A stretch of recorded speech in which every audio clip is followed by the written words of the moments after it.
While the name Alexei Pajitnov might not ring a bell to most people, they'll start humming Swan Lake if you mention his most famous computer creation, Tetris. Spectrum Holobyte has given Pajitnov a signature line of puzzle games starting with BreakThru. If they're all as fiercely addictive as this one, this nation may never get any work done again. Those clever Russians. While the graphics will certainly remind you of Tetris on first glance, the gameplay of BreakThru is almost the reverse. You start with a wall of colored bricks and you have to tear it down. Rather than having these lines disappear when they fill up, you have to make all the choices about what to remove when. But you can take only 2 or more bricks of the same color that are touching.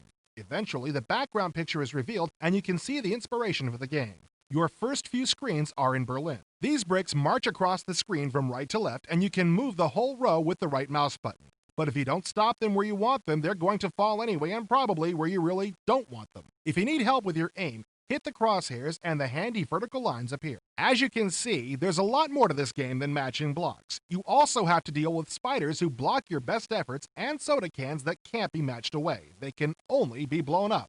That's right, we're talking explosions. You won't be able to finish the level unless you use the bombs and missiles.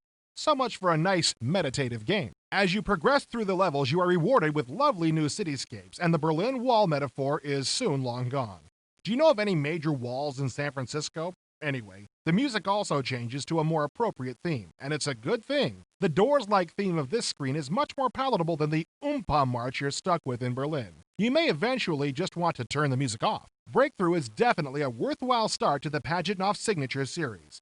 While the game retains the same simplicity and addictiveness of its more famous cousin Tetris, no one is going to call it a knockoff. Pardon the pun, but it's actually a knockdown. So grab your sledgehammer and let's get cracking!